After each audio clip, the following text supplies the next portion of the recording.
인슐린 저항성이 높으면 췌장은 부족한 작동을 보완하려고 더 많이 일해야 하고요. 그 피로가 쌓이면 분비 능력 자체가 나중에는 떨어집니다. 인슐린 저항성이 해결되지 않으면 췌장은 인슐린 분비량을 늘리게 되고 그러다 보면 췌장이 지칠 수밖에 없다는 것이죠. 많은 당뇨인들이 약은 한 번 먹기 시작하면 평생 먹어야 한다 이렇게 알고 계시는데요. 그렇지 않습니다. 쉬운 일은 아니지만 노력하면 당뇨약을 복용하기 전 일상으로 돌아가실 수 있습니다. 오늘은 단약의 기준과 단약의 수월한 조건들을 정리해 드릴게요. 오늘 영상 보시고 올해 안에 당뇨약 한 알 끊기를 목표로 잡아보시면 어떨까요? 안녕하세요. 당뇨인들의 당뇨 졸업을 돕는 당뇨스쿨 한의사 이혜민입니다. 오늘은 인슐린 저항성을 낮춰서 혈당을 안정시키고 당뇨약 의존도를 줄이는 연구로 입증된 5가지 전략을 영상 한 편으로 정리해 드릴게요. 제목은 어렵지만 내용은 아주 실전적입니다. 지금 혈당이 들쭉날쭉하든 건강검진에서 공복혈당을 지적받았든 당뇨 전 단계든 이 5가지를 제대로 묶어서 실행하면 4주에서 12주 안에 수치가 바뀌는 걸 몸으로 확인하게 될 겁니다. 오늘 영상 끝까지 집중해주세요. 먼저 왜 인슐린 저항성부터 잡아야 할까요? 인슐린 저항성이 높으면 췌장은 부족한 작동을 보완하려고 더 많이 일해야 하고요. 그 피로가 쌓이면 분비 능력 자체가 나중에는 떨어집니다. 인슐린 저항성이 해결되지 않으면 췌장은 인슐린 분비량을 늘리게 되고 그러다 보면 췌장이 지칠 수밖에 없다는 것이죠. 그래서 저는 진료에서 늘 먼저는 저항성 그리고 다음에는 분비력 순서를 강조합니다. 오늘은 저항성을 낮추는 5가지 축을 이야기하려고 하는데요. 운동, 체중, 체지방, 시간 제한 식사, 항염, 항산화 식사 습관, 그리고 수면 스트레스 이 5가지만 구조적으로 맞추면 췌장이 훨씬 편해집니다. 인슐린 저항성이 확연하게 개선이 될 거예요. 첫 번째는 운동입니다. 유산소만 해도 좋지만 근력 운동을 섞었을 때 효과가 확 올라갑니다. 포인트는 2가지예요. 첫 번째는 식후에 움직여서 혈액 속의 포도당을 근육으로 바로 끌어들이는 것이고요. 두 번째는 일주일에 최소 3번은 근육에 느리고 무거운 자극을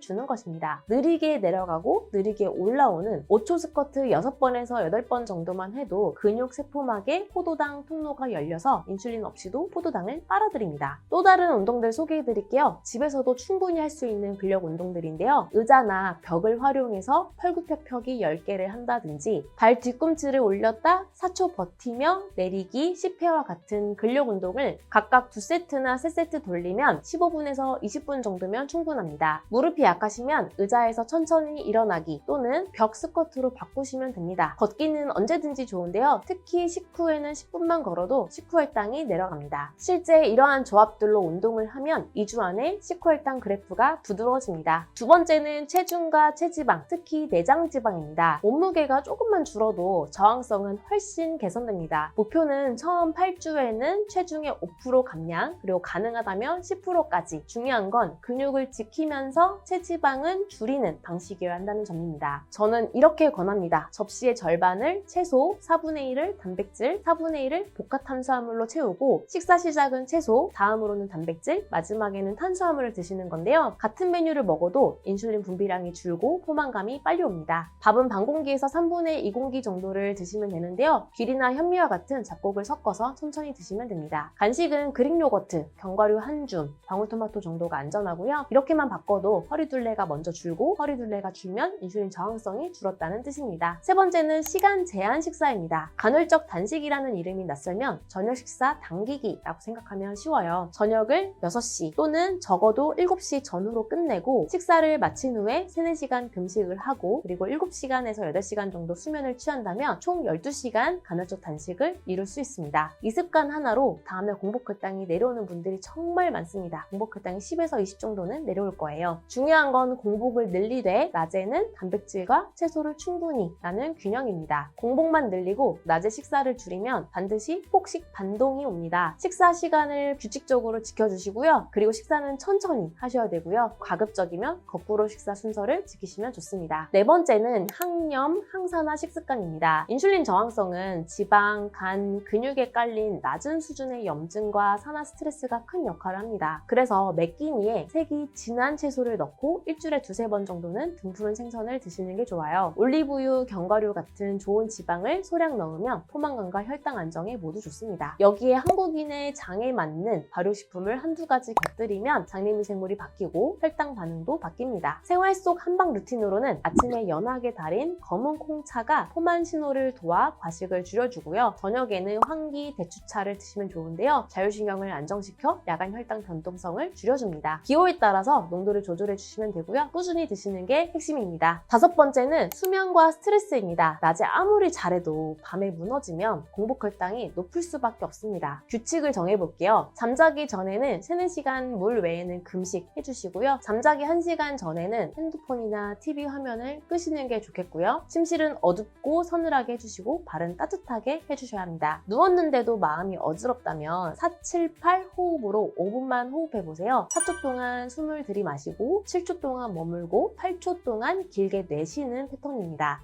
저희 다 눈 감고 제가 초를 세드릴게요. 숨을 4초 동안 들이쉬어 볼게요. 제가 초 세드릴게요. 자, 시작.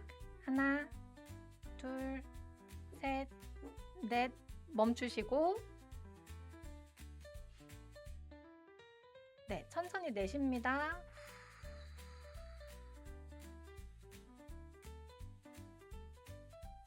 네, 잘하셨습니다. 낮에는 회의 직전에 1분, 운동 전에 1분, 잠들기 전에 1분 이렇게 하루 3번만 복식 호흡을 넣어도 스트레스 호르몬이 내려가고 저녁 혈당도 안정됩니다. 이렇게만 해주시면 밤사이 췌장이 쉴 시간을 확보할 수 있고요. 다음날 공복 혈당도 내려갈 겁니다. 인슐린 저항성을 낮출 수 있는 5가지 습관 다시 정리해드릴게요. 운동하기, 그리고 체지방 줄이기, 식사시간 제한하기, 그리고 항염, 항산화 식습관 하기, 수면 스트레스 이렇게 5가지는 각자 따로가 아니라 하나의 설계도입니다. 5가지 실천을 꾸준히 해주신다면 인슐린 저항성은 내려가고 췌장은 쉴 수 있고요. 마침내는 당뇨를 졸업할 수 있습니다. 만약 생활관리 개선만으로는 어려움이 있어 한약치료 도움이 필요한 분들, 더 나아가 궁극적으로 당뇨를 졸업하고 싶은 분들이라면 한약적 치료를 적극적으로 고려해보세요. 한약적 치료에 대해 궁금하거나 진료가 필요하다면 1644-5178로 문의 주시기 바랍니다. 자세한 상담 도와드릴게요. 오늘 영상 3줄 요약하겠습니다. 1. 인슐린 저항성은 당뇨의 원인이기 때문에 당뇨 졸업을 위해 반드시 개선해야 한다. 2. 인슐린 저항성을 개선하는 5가지 방법을 오늘부터 바로 실천해보자. 3. 만약 생활관리만으로 한계가 있다면 한의학적 치료도 고려해보자. 안녕하세요. 당뇨 궁금증을 해결해드리는 한의사 김은정입니다. 오늘은 당뇨약 단약에 대한 궁금증을 해결해드리려고 합니다. 많은 당뇨인들이 약은 한 번 먹기 시작하면 평생 먹어야 한다 이렇게 알고 계시는데요. 그렇지 않습니다. 저희 한의원에서도 혈당이 좋아지면서 약을 줄이고 끊고 또 나아가서 졸업까지 하시는 분들이 많으세요. 오늘도 방금 진료하신 환자분 한 분께서 약을 원래 4알 드시다가 3알로 줄여서 내원하셨습니다. 쉬운 일은 아니지만 노력하면 당뇨약을 복용하기 전 일상으로 돌아가실 수 있습니다. 오늘은 단약의 기준과 단약의 수월한 조건들을 정리해 드릴게요. 오늘 영상 보시고 올해 안에 당뇨약 한 알 끊기를 목표로 잡아보시면 어떨까요? 미국과 유럽의 진료 가이드라인에 따르면 생활습관 개선과 체중 감량을 통해서 혈당의 목표 범위 내로 안정이 된다면 단계적으로 약을 줄이거나 끊을 수 있다고 합니다. 특히 당화혈색소가 6.5% 미만으로 3개월 이상 약 없이 유지되는 상태를 당뇨관해라고 정의하고요. 이것을 새로운 치료 목표로 삼을 수 있다 이렇게 권고하고 있습니다. 그렇다면 약을 줄여야 하는 신호를 알아볼게요. 당뇨약을 단약하는 첫 번째 신호는 당화혈색소가 6.5% 이하로 안정적으로 유지되는 것입니다. 당뇨약을 끊어야 하는 또 다른 신호는 저혈당이 자꾸 반복적으로 발생하는 경우예요. 저혈당은 혈당의 70 이하일 때를 말하는데요. 혈당이 자주 70 이하로 내려간다면 현재 복용하는 당뇨약의 용량이 좀 과하다는 뜻입니다. 운동 후나 야간에 저혈당이 반복적으로 생기는 경우가 있는데 이럴 때는 꼭 주치의 선생님과 상의해 보셔야 합니다. 약을 중단할 수도 있고요. 복용 시간을 조정하는 경우도 있습니다. 단 당뇨약을 단약하는 결정은 절대 혼자 하시면 안 되고 반드시 의료진과 상의해서 계획을 세우셔야 합니다. 절대 혼자서 약을 끊지 말고 의료진의 감독 아래 점진적으로 한 알씩 단약을 진행하셔야 한다는 점을 꼭 기억해 주세요.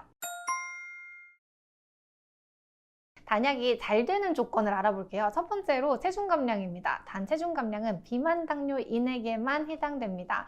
정상 체중이거나 마른 체중인데 무리해서 체중 감량하시면 절대 안 됩니다. 체성분 검사를 통해 체지방량을 파악하고요. 정상치 이상인 경우에, 체지방이 좀 많은 경우에는 운동도 하시고 식단을 통해서 체지방을 반드시 감량하셔야 됩니다. 체중 감량은 제2형 당뇨병의 원인인 인슐린 저항성과 베타세포 부담을 많이 줄여줍니다. 연구에 따르면 체중의 5%에서 10%를 감소하기만 해도 대사적인 개선이 일어난다고 하고요. 어떤 연구에서는 15kg 이상 감량한 사람들의 86%가 관해에 도달했다고 하니 비만 당뇨인 경우에는 체중 감량을 제일 먼저 시도해 보셔야 하겠습니다. 두 번째는 인슐린을 맞지 않는 경우, 그리고 복용약 개수가 한두 가지 정도로 적은 경우입니다. 세 번째는 유병기간이 짧은 경우입니다. 진단받은 지 5년 이내에 단약하기가 비교적 쉬운데요. 초기일수록 췌장 기능이 유지되어 있을 가능성이 크기 때문이에요. 네 번째로 베타세포 기능이 잘 남아있는 경우입니다. C펩타이드 수치가 정상이면 베타세포 기능이 많이 남아있다는 뜻인데요.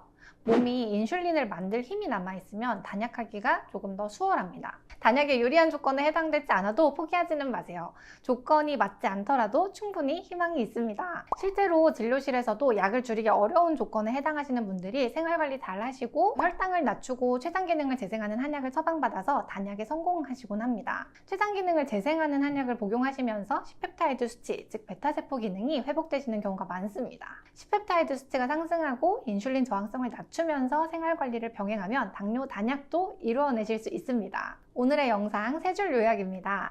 첫 번째, HbA1c 6.5% 이하로 유지되거나 저혈당이 반복된다면 단약을 고려해 볼 수 있습니다.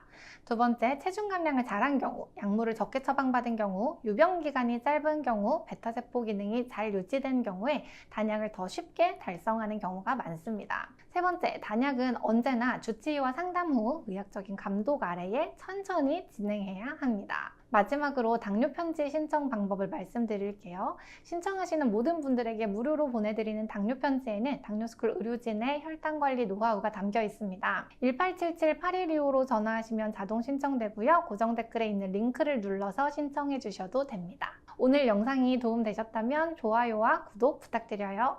더 신뢰할 수 있는 건강 정보로 찾아오겠습니다. 감사합니다.